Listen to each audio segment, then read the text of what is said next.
The first segment of today's show wasn't nearly bald enough, so we rectify that now by adding in TNT NBA analyst and our friend Charles Barkley. And you have said for a while now that you don't believe the Warriors are going to win the title. So just tell me why they're not going to win. Well, I think last year they got a favorable draw. Nobody they played was healthy in any round of the playoffs. And then they played an unmanned Cavs team in the finals. You know, people, listen, they're one of the greatest shooting teams of all times, And Steph Curry and Klay Thompson are amazing. But they did not win the championship shooting jump shots. Steve Kerr won the championship, inserting Andre Iguodala into the starting lineup to wear down LeBron James. And I don't think they can shoot their way through the Clippers and the Spurs and the Cavaliers. And that's just my opinion.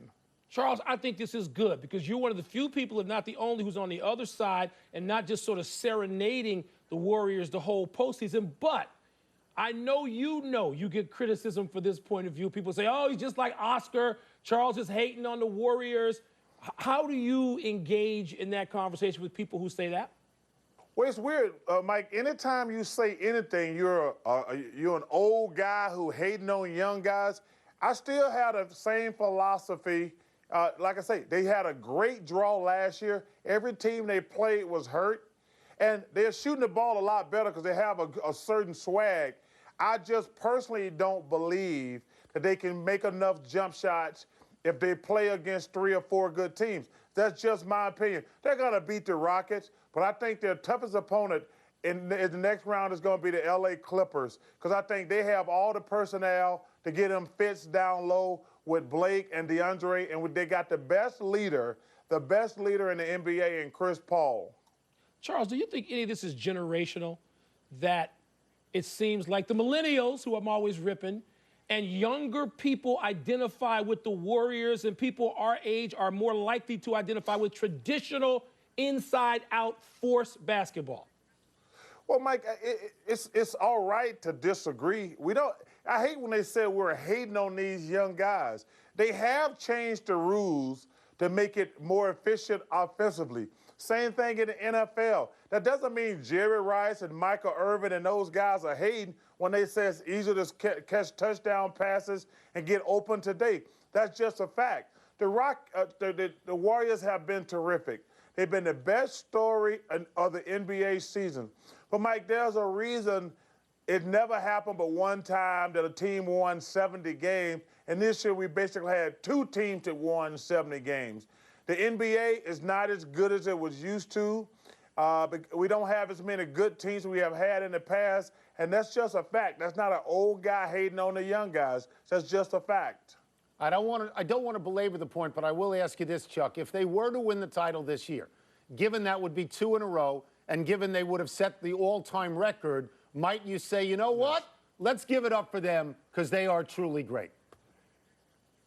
I have said, Tony, if the Warriors win the championship, I'll get down on my knees and say they're one of the greatest teams in NBA history. I would say, in my opinion, they're the 4th greatest team I've ever seen if they win a championship. I thought Birds Celtics was the best. I thought Magic Lakers were the 2nd best. I thought Michael Jordan's Bulls was the 3rd best. If they're able to go 73-9 and win the championship, I would say they're the 4th greatest team I've ever seen in my NBA history. Well, the fact that you would get down on your knees is good. That's better than when you had to kiss the behind of the donkey some years back. So this is a better bet that you have made, a far better bet. Charles, yes. I want to go back to something you said, which I agree with wholeheartedly. It's been just one story this season, which has been the Warriors, and maybe 1A has been LeBron. But what would you do to fix that right now? What is going on with basketball that this season just sort of was uninteresting in Golden State and LeBron saved it? Well, Mike, I'm a big proponent of kids staying in school longer because, Mike, the way basketball, well, not just about all sports are designed. The draft is designed for bad teams to get help. It's not designed for you to get a project that might be good in 3 or 4 years. That has really hurt the NBA game. I mean, think about that. We're the only sport who take kids right out of high school or 1-year college and put them in against grown men. In other sports, you get to go to the minor leagues and develop. I think if we could keep kids in school for at least 2 years, I think it would help our product. Always a pleasure to have you, Charles. Thank you, Chuck. very Appreciate much. it, sir. Thanks for having me, guys. Playoff action begins on